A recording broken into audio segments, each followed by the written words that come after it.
Hello and welcome to SLE Equipment. Today we're doing the instructional video for this 8.5 by 20 blue with blackout package. First thing we're going to start with today is the power supply. So as you can see, this generator comes equipped with the generator platform and the extended tongue. This unit was purchased with the Tomahawk TG9000i inverter generator sitting on the platform there. For our purposes today, we will be running off of our supplied shore power. Whether you're running off of shore power or generator, it is very important before you turn the power supply or before you hook your trailer up, turn off your power supply.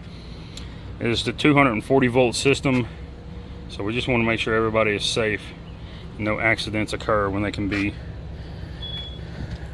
prevented here. So when you hook up to the trailer, first thing you're going to do is come here on your plug. You'll see a notch on here on the side. You'll line that notch up, insert your plug, and then give a twist to the right. It is a 50 amp plug. So once you've plugged that in there, and it has a little collar here that you can screw down to help lock that in, hold it in place good and tight. And then whether you're hooking up to your generator, you would find the 50 amp plug on your generator there, or on your shore power, then you would go ahead and hook to that and then start your generator up. So I'll go ahead and show you this. So to start the generator, you're going to switch to the on. You see the screen come on.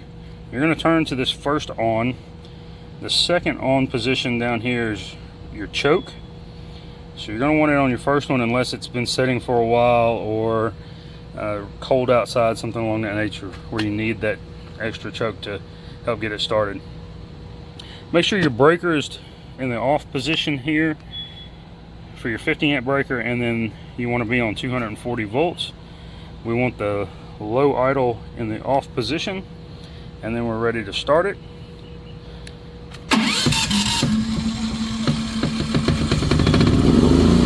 There it goes.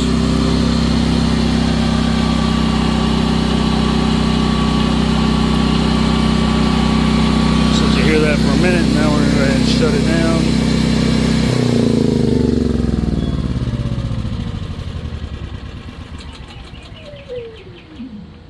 Alright. Once you've connected here and you've turned it on, you're ready to start the equipment inside your trailer. Then at that point, you're going to flip the 50 amp breaker switch up to the on position, and then as you can see, you have a 30 amp plug and then some 20 amp 115 plugs here as well. All right. And you can, once it's up and running, you've got your equipment plugged in, everything is running as it should be. If you want to switch it to the low idle position, then at that point you'd be in good shape to do so. But when you start it, you want to have the low idle off. All right, so we'll go ahead and turn the fuel switch off, turn the main switch off, and that's shut down for now. So you do want to make sure that before starting this unit, check the oil. Oil is going to be in behind the cover here on the side with the pull start. There's 3 bolts here that you just remove those 3 bolts. They take a an 8 millimeter socket. Remove those 3 bolts to check the oil level. You want to do that periodically just to make sure it's got the right amount of oil in it. And there are some instructions here, and then the manual will be inside the unit as well. All right, so moving on around the trailer here.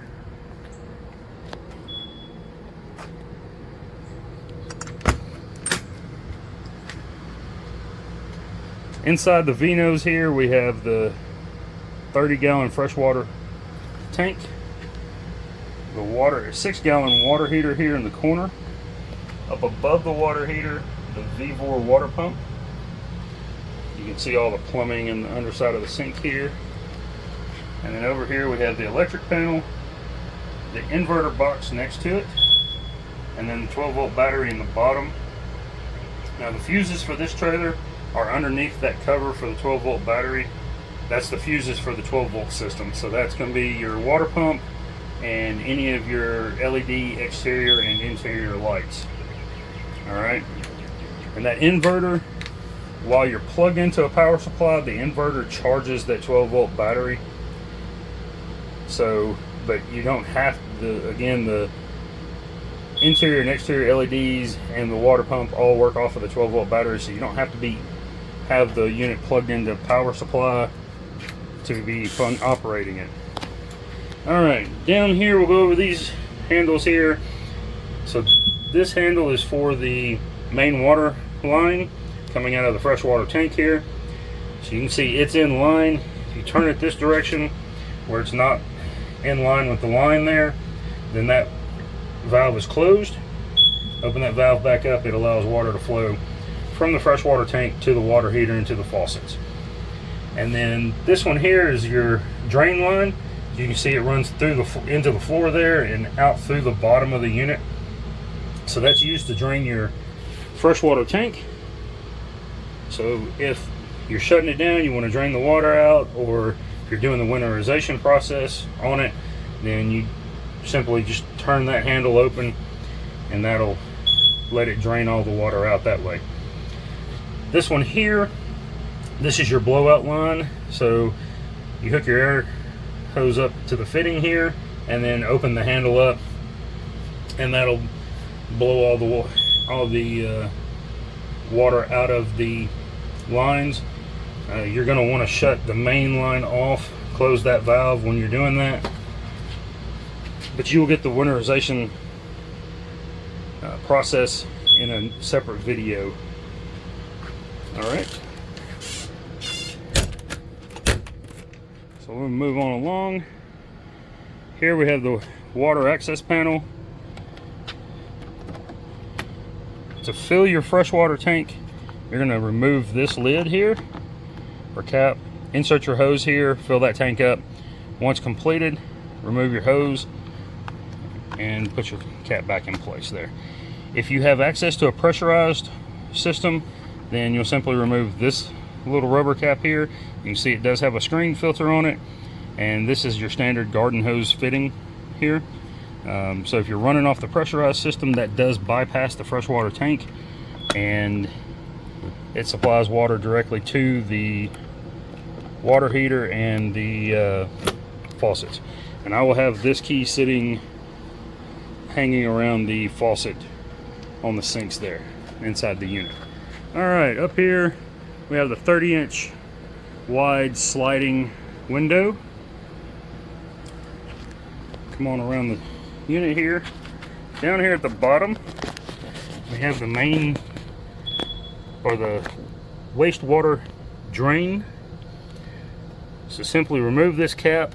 If you want to hook a 3-inch hose up to this, you can, and you can purchase a 3-inch hose from any RV dealer or RV and camper dealer, or a off of Amazon, something like that. Once you've opened this cap, hook your hose up. If you're going to use a hose, grab this valve here, slide it to the left. That wastewater will drain out. Once it's completed, just close this valve back up and then replace your cap there. Alright, moving on around here, we have the two 7,000 pound axles. Sorry. With black steel wheels. So quick note here, this rubber cap right here in the center, that pulls out, and behind that is a grease fitting. Once a year, or sorry, once every 10,000 miles or 1 year, whichever comes first, you'll need to remove that grease fit, or remove that cap, connect your grease gun to the grease fitting and lube that fitting properly. That way it protects your hubs and your bearings in there, keeps them in proper working condition. Alright, we're going to move on around the trailer here.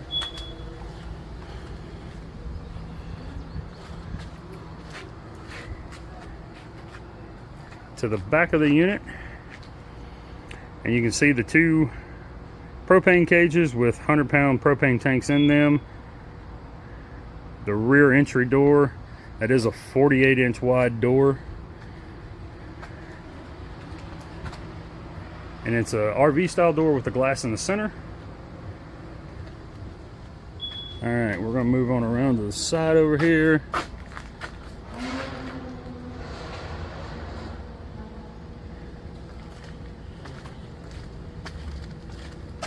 And again, in case I forgot to mention it, that grease fitting on the behind that rubber cap in the center of the wheel there, that is on all four tires, all four wheels there. So you'll need to do that on all four once every 10,000 or 1 year, whichever does come first. All right. And then over on the passenger side here, we have another 30-inch wide sliding window. And then we're back up to the front. So let's go over the propane system on this unit. So the propane system on this unit is the most dangerous system on the unit. So we want to make sure that we take the proper precautions and follow the steps accordingly so that we don't have any accidents with the propane. So the first thing you're going to do, come here to your valve on the propane tank, turn it all the way open. Once you've done that, you're going to kind of listen and smell here around where the bottom of this regulator here. You can see where it says vent on there. You just want to make sure that you don't hear any gas hissing out of that, or that you don't smell an abnormal amount of propane coming from there. If you don't, move on to step 2, which is simply flip the valve open. And this is the open position. Again, it's in line. Closed is not in line there.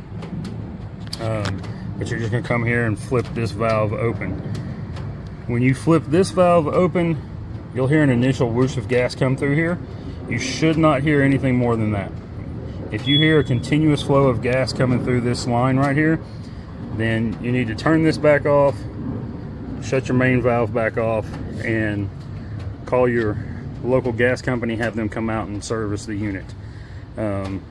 Same thing if you smell an abnormal amount of gas or hear gas hissing out of the vent here, you'll at that point shut it all back off, contact your local gas company, have them come out and service the unit. You may have a problem with your regulator if you're hearing gas hissing from the vent, or smelling the gas coming from here. If you open this valve and you hear gas continuously flowing through there, through the line there, you potentially could have a leak in your system. Could be that the line is damaged. Could also be, and this is one big thing that you want to make sure you do before starting up your system, you'll need to come inside the unit. I kind of got ahead of myself here. But before starting your gas system up, come inside the unit. You'll want to open up both of your windows here.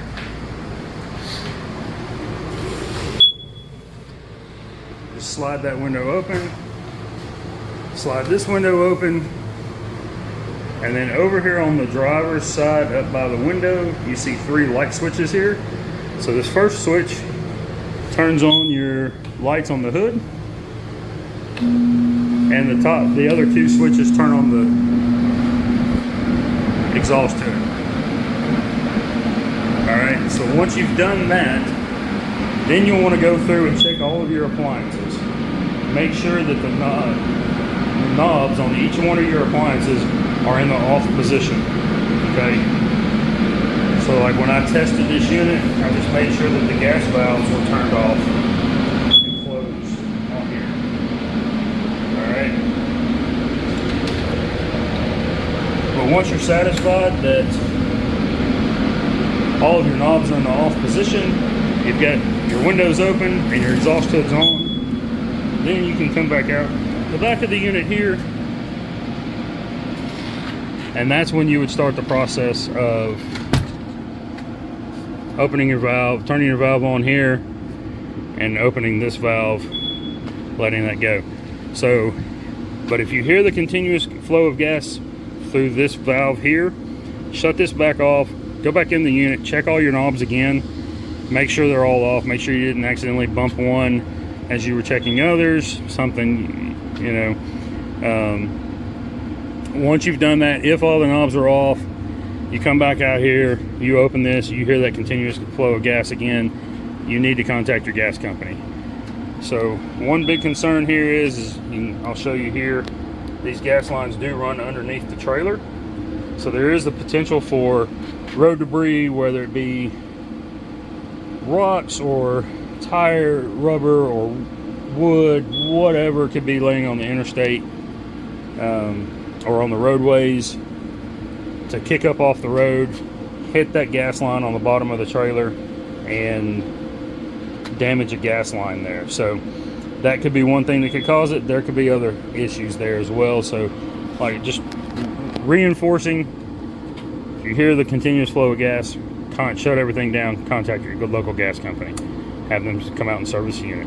Okay, sorry for the redundancy, but that is a very, very important aspect here. All right, we'll go inside the unit here.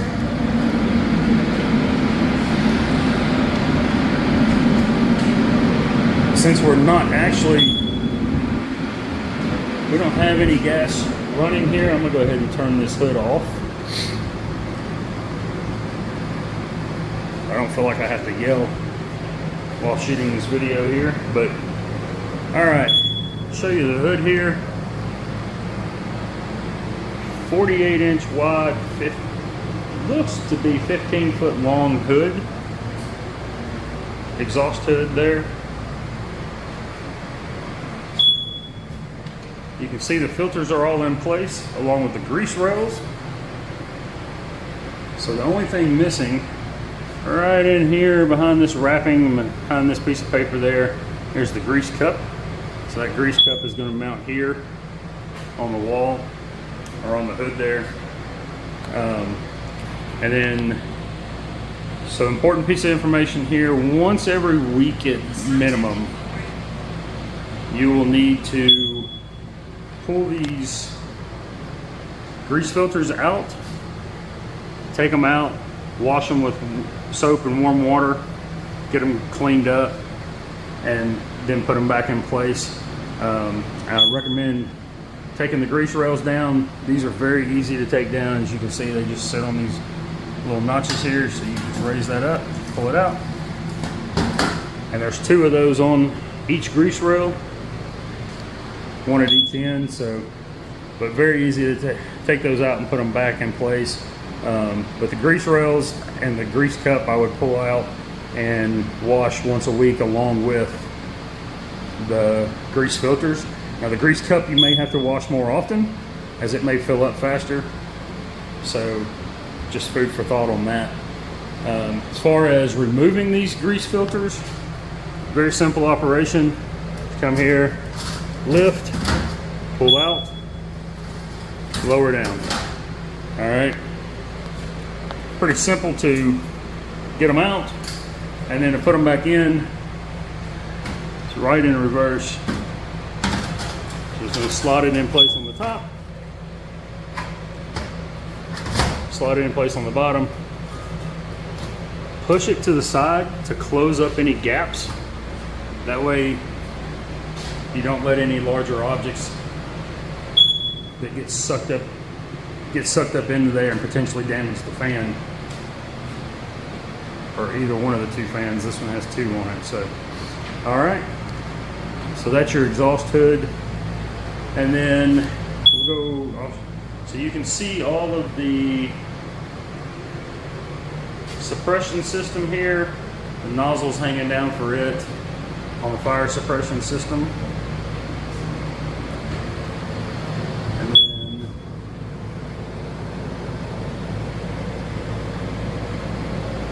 runs over to the tank, and then the control head here.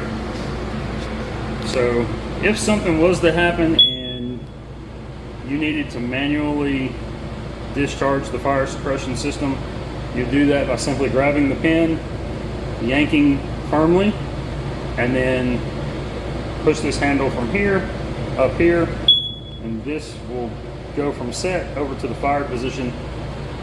And at that point, you're going to want to exit the unit. All right. Here's the tag where the system was put in place, and then you'll need to check with your local codes department as to how often you need to have the unit, this fire suppression system, checked and serviced. Moving on over here, this thing beeping annoyingly is the carbon monoxide alarm and explosive gas alarm. It's annoying for a reason though. So what you're seeing flashing on the screen, the LB and the 0. So the 0 indicates that it's not detecting any carbon monoxide. Good thing. The LB stands for low battery. That's because the battery is laying there with the manual for it.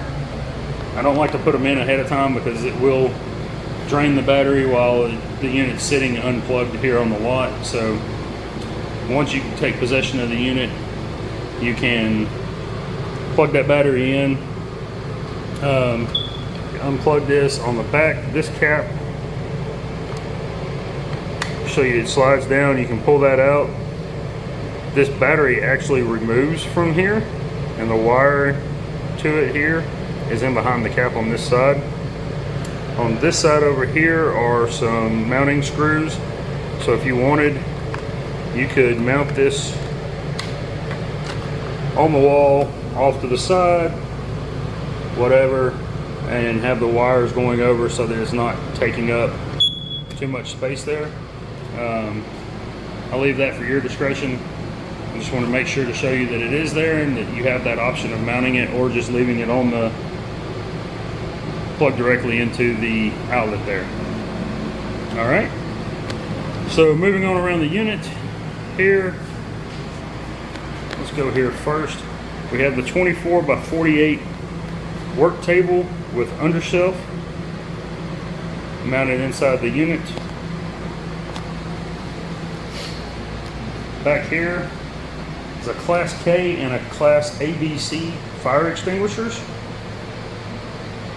So the Class K is required in all commercial kitchens throughout the country, and then the ABC is just a good all-around fire extinguisher. So those are in the unit and part of the fire suppression package that was purchased with this trailer.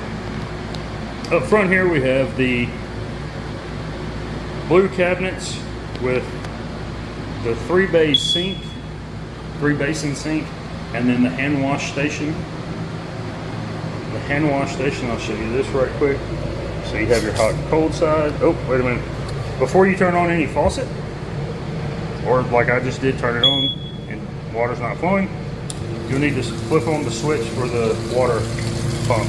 Once you do that, voila, water flows. So you can see the hot water running there. Put cold water on.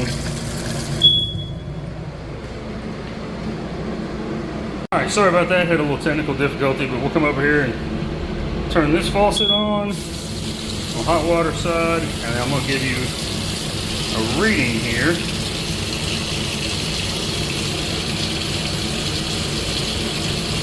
You can see the water heater is working.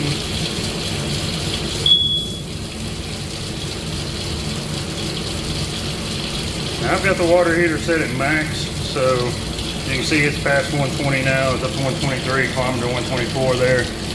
This thing will go on up around above 125. 125 is a setting right before max. I set it to max just so that it heats up a little quicker, and I know it's good and ready when I shoot these videos, but most health departments require that you be able to demonstrate 120 degrees. So you may want to set it around 125.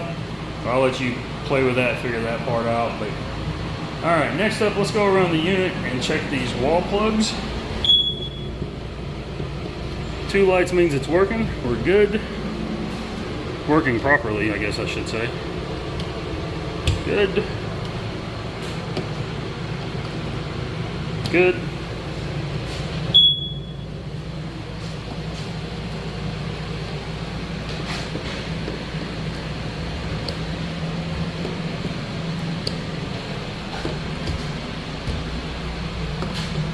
Last plug on the passenger side. Come around here to the driver's side. We've got a couple plugs up here. And then you know this one's working for the alarm to be on. So, all right. That is that. Real quick, so these cabinets here at the front, they just simply look into the V-nose so you can see access things there. Now you can access your valves to your water supply tank and your water heater from this cabinet on the driver's side here.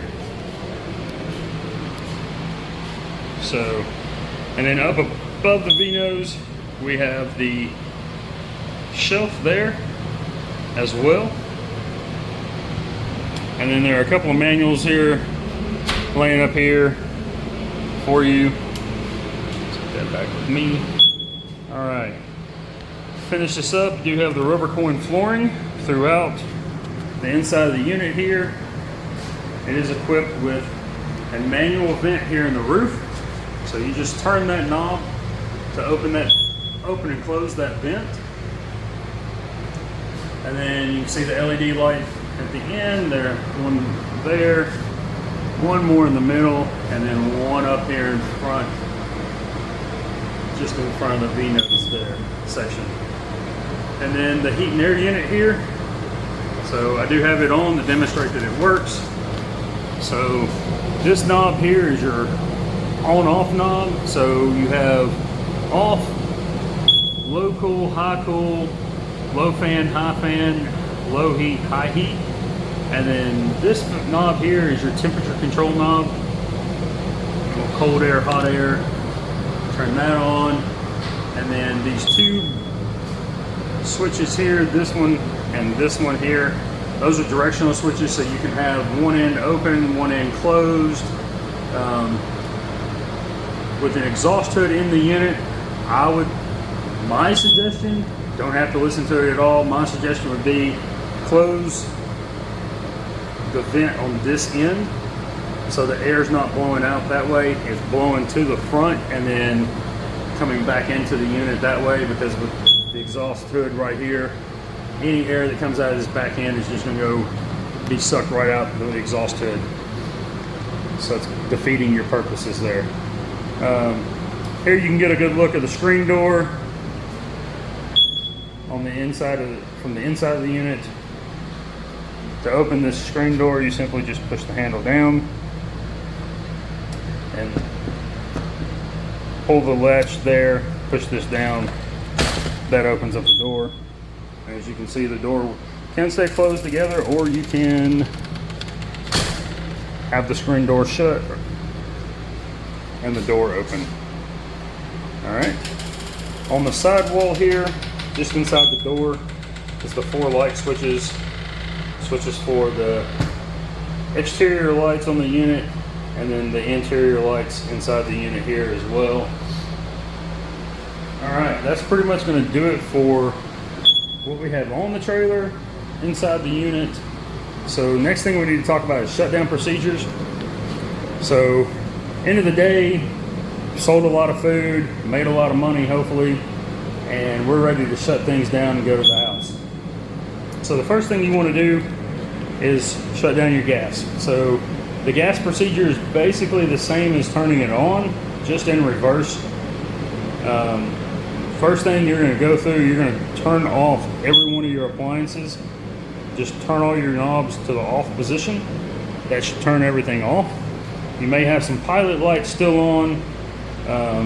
If it's a fryer, you'll need to turn the pilot lights off on the fryers, or another piece of equipment that maybe doesn't have a free-flowing pilot light.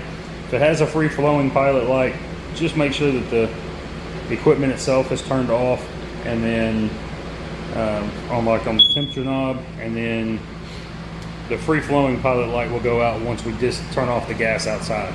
So we've gone through, we've turned off all the knobs on our equipment, appliances and equipment. Leave the exhaust fan running at this point and leave the windows open, or exhaust hood shall I say. We're going to exit the unit, come out here.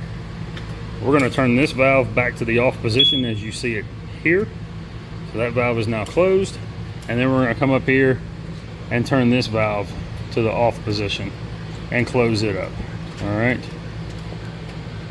Sorry for the poor camera work there. Now, one thing I do want to note, both of these tanks, they're 100-pound propane tanks. When you get them, they are empty. So a 100-pound propane tank holds about 23 gallons approximately of propane. So you will need to take those to a licensed certified dealer to have them filled. We recommend that because that way you get somebody who is trained on it and knows how to properly fill one. Overfilling it can cause damage to the unit or to the regulator itself. So you just want to make sure that you have somebody that actually knows what they're doing. Fill these tanks when you do that. All right, once we've turned our gas off at the tanks, and you want to do that on both tanks, just make sure they're both shut off. You don't have to have both tanks open at the same time to operate your equipment. You can, not going to hurt anything, but you don't have to if you don't want to. You can run off of one tank, and then when it goes empty, you go out and turn the other one on. You do run the risk of one tank running dry and all of your equipment turning off. Your choice there. But once we've done that, we've turned off the gas to the trailer. Now we're going to come in here, and now you can come up here and turn off your hood. So these two switches go to the hood, and then this is the light switch, and you can, for the lights on the hood, you can turn that off, leave it on to finish cleaning up, just a little more light if you want. All right, now with the water, what I like to suggest to everybody, a couple of things just to help save the water heater here. Before you plug your water heater in, and I would get in the habit of doing this every single time I get in the unit, you want to come here to the hot water side, turn it on, and make sure you have a good steady flow of water coming out as you see there. If you do not, say the unit has been, you've done the winterization process on it, now you've gotten the unit back out, when you turn that faucet on, it's gonna spit and sputter water until it gets all the air out of the line. So you wanna make sure that you have all the air out of the lines and you have a good steady flow before you plug your water heater in. The reason for that is when you turn on the hot water side, it's pulling that water from the water heater to the faucet. So if you have a good steady constant flow like that, then that tells you that the water heater itself is full of water now. So now it's safe to plug in the water heater and not risk damaging the heating element inside the water heater. All right. And then once you know that, if you've gone through the winterization process, it'd be a good idea to go ahead and run the cold water side as well. But as part of the shutdown procedures, what I recommend to everybody just to get in that habit is at the end of your day, go out and unplug your water heater. That way you don't get in, you left it plugged in the last time you were in it, you did the winterization process because all of a sudden the cold front moved through and the temperature was dropping down. So you went through and winterized it, and then it's still plugged in before you get it filled with water and the unit's been up and running. It could potentially damage the heating element in your water heater, and it's just an extra expenditure that I'm certain don't want to incur there. So my recommendation is just get in the habit of unplugging it every single time when you shut down the unit, and then plugging it in after you've made sure that you have a good flow of hot water, or a good flow through the hot water side. Okay? Anyway, moving on. So we've gone through the shutdown procedure for the gas, gone through the shutdown procedure for this. Once you've done, sorry, my watch is going off. Once you've done those procedures, you finished cleaning up for the day, the only thing left is go out, turn your generator off, unplug it, roll your power cord up, put it in the V-nose, and head out for the day. All right? One quick note here, up here by the door, you see this sign that says "Do not enter without reading first." So this has some general safety guidelines and procedures, general maintenance kind of information on it at the top, and then it has some of the startup procedures and shutdown procedures listed here, and then before transit. So be a good idea to read that, and just if you ever need a refresher, you can always come here, or you can refer back to this video for some of the information. One thing before transit, do please check your lug nuts, make sure that they're tightened to the proper, or tightened properly, and make sure that you have proper air pressure in the tires. Check your blinkers, your brake lights, running lights. Make sure that those work. You don't have a waste hose hooked up to it that you're going to drag down the road, things of that nature. So, but all of that is on that sticker inside the door there. And that is going to do it for today's video. We thank you very much for choosing SLE. Have a great day.